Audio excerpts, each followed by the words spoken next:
خداوند کے عظیم جلالی قادر اور مقدس نام میں آپ سب کی سلامتی چاہتا ہوں۔ اے میرے عزیزو، دا جوز journey from Canaan to Israel. اے میرے عزیزو، ہم اس سیریز پر کام کر رہے ہیں اور آلریڈی 2 پارٹس جو ہے وہ آپ کے سامنے پیش کیے جا چکے ہیں اور آج اس کا تیسرا پارٹ ہے۔ تو ہم آگے بڑھیں گے، اور اگر آپ نے پہلے اور دوسرے پارٹ کو نہیں سنا تو کائنڈلی آپ اسے ضرور دیکھیں تاکہ آپ آگے والی باتوں کو بہتر طور پر اور مکمل طور پر جان سکیں۔ تو آئے ہم آغاز کرتے ہیں۔ اے میرے عزیزو، 1095 سے لے کر 1291 تک AD میں ہولی وار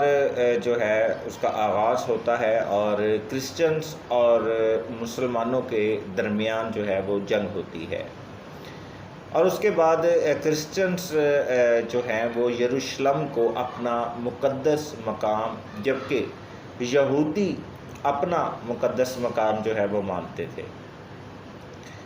اب یہودیوں نے مسلمانوں کے ساتھ مل کر جو ہے وہ کرسچنز کے خلاف جو ہے وہ جنگ لڑنا شروع کر دی، اور اس جنگ میں دونوں اطراف سے جو ہے بہت زیادہ جانی نقصان ہوا، اور یروشلم میں رہنے والے یہودیوں کی بہت بڑی تعداد جو ہے اس کا قتل عام ہوا، وہ ماری گئی۔ اور یورپ میں، جبکہ جو یورپ میں موجود تھے یہودی، وہ کرسچنز لوگوں کے مظالم کا سامنا کر رہے تھے، اور یورپ میں جو تھے وہ یہودی بڑی تعداد کے اندر جو ہے وہ بھی مارے گئے، کیونکہ کرسچنز جو تھے، جیسا میں نے پہلے بتایا تھا کہ وہ یسوع مسیح کے مخالف کے طور پر انہیں دیکھتے تھے۔ اب مسلمان اور یہودی جو تھے وہ کرسچنز کو جو یورپ سے آئے تھے ان کو یروشلم میں جو ہے وہ داخل ہونے سے روک رہے تھے۔ پھر یہودی جو ہے وہ ظلم کا نشانہ بنے، اور یعنی اس تمام کوشش میں، اور 16ویں صدی کے اندر جو ہے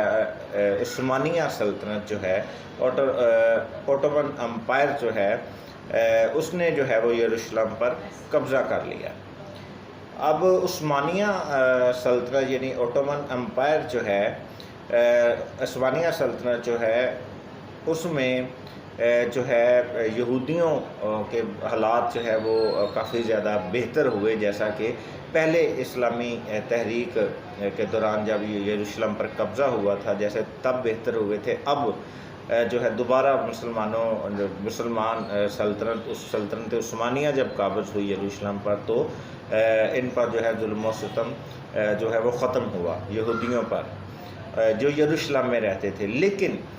جو یورپ کے اندر یہودی موجود تھے، وہ مسیحیوں کے ہاتھوں جو ہے وہ مسلسل اپنی جانیں جو ہے وہ گنوا رہے تھے، اور عثمانیہ سلطنت نے جو ہے یروشلم کے یہودیوں کو جو ہے انہوں نے مذہبی آزادی دی، اور انہوں نے جو ہے وہاں پر یروشلم کے اندر جو ہے وہ مسجد کو بھی تعمیر کروایا اپنی عبادت کے لیے، اور دیواریں گریہ اور مسجد جو انہوں نے تعمیر کروائی ان کو الگ الگ جو ہے انہوں نے کیا، یعنی ان کے راستوں کو انہوں نے الگ الگ کیا، ڈیوائیڈ کیا، تاکہ دونوں جو ہے وہ اپنی اپنی جو عبادات ہے وہ کر سکے، مسلمان اور یہودی، تاکہ مذہب کے نام پر جو ہے کوئی جنگ یا بغاوت نہ ہو سکے۔ اور سلطنت عثمانیہ کے یہ اقدام جو انہوں نے کیے بہت زیادہ مفید ثابت ہوئے، کیونکہ دنیا کے مختلف حصوں میں موجود یہودیوں کو مسیحیوں کی جانب سے جو ہے وہ بہت زیادہ ظلم کا سامنا کرنا پڑ رہا تھا، اور ان کے مردوں کو جو ہے وہ مار دیا جاتا تھا، اور حاملہ جو یہودی عورتیں ہوتی تھیں ان کو زندہ جلا دیا جاتا تھا، کیونکہ مسیحی یہودیوں کو دنیا پر ایک کالے دھبے کے طور پر جو ہے وہ دیکھتے تھے، اور مسیحیوں کے یہودیوں پر اس ظلم کو جو ہے اینٹی سیمیٹزم جو ہے وہ کہا جاتا ہے۔ اور دوسرے ممالک جو تھے انہوں نے یہودیوں کو اپنے ملک سے جو ہے وہ نکالنا شروع کر دیا، اور یہودیوں کو جو ہے یلو جو ہے وہ ایک بیج پہننے کا حکم دیا تاکہ یہودیوں اور دوسرے لوگوں کے درمیان جو ہے وہ پہچان ہو سکے۔ اور معاشرے میں جو ہے یہودی جو تھے معاشرے میں ان کے لیے جو ہے کوئی جگہ اور کوئی مقام نہیں تھا، یعنی انسانیت سے بدتر سلوک جو ہے وہ یہودیوں کے ساتھ مسیحی کر رہے تھے۔ اور اس کے ساتھ جو ہے ان کے ساتھ کسی بھی قسم کا رشتہ ازدواج کو قائم کرنا، شادی کرنا بھی منع تھا، نہ ان کی کسی لڑکی کو لینے کا حکم تھا، نہ ہی لڑکے کو جو ہے بیانے کا حکم دیا گیا۔ اور جو یہودی مسیحیت کو قبول کر لیتے تھے ڈر کر جو ہے وہ کہ ہم مسیحی ہو جائیں گے تو ہمارے حالات بہتر ہو جائیں گے، وہ جب مسیحیت کو قبول کرتے تھے، کرسچینٹی کو اپناتے تھے، تو بھی ان کے ساتھ جو ہے وہی سلوک کیا جاتا تھا جو کہ مسیحیت کو قبول کرنے سے پہلے جو ہے ان کے ساتھ کیا جا رہا تھا۔ اور مسیحیت کو قبول کرنے کے بعد بھی ان کے یہی حالات تھے۔ اور ان پر جو ہے الگ سے ایک کوڈ تعمیر کی گئی جسے پینل کوڈ کہا جاتا ہے، اور اس میں چھوٹی غلطی کی سزا جو ہے وہ یہودیوں کو سزائے موت سنائی جاتی تھی۔ اور تب بہت سے یہودی جو ہیں وہ بھاگ کر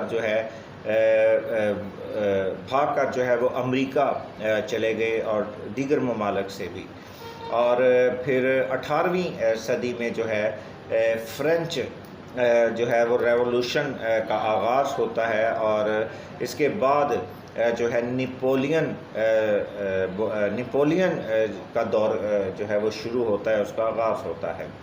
اور نپولین کے دور میں جو ہے یہودیوں کو جو ہے ایک اچھی لائف جو ہے، ایک اچھی زندگی جو ہے وہ انہیں نصیب ہوتی ہے، مگر ان کے یہ اچھے حالات جو ہیں یہ صرف نپولین کے زندہ رہنے تک ہی جو ہے وہ قائم رہتے ہیں۔ اس کی موت کے بعد پھر یہودی جو ہیں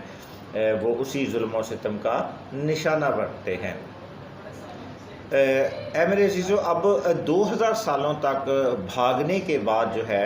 2000 سالوں سے ظلم و ستم کا سامنا کرنے کے بعد جو ہے ان کی نسل جو ہے،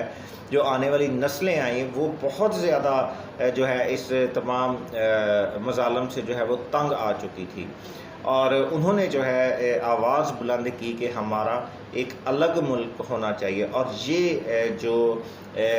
الگ ملک کی جو ڈیمانڈ ہے، مانگ ہے، انہوں نے یورپین ممالک سے کی، کیونکہ یورپین کنٹریز کے اندر جو ہے وہ سب سے زیادہ جو ہے ظلم ان پر کیا جا رہا تھا، اور انہوں نے انہی کے سامنے جو ہے اپنی الگ ملک کی جو ہے وہ ڈیمانڈ کی۔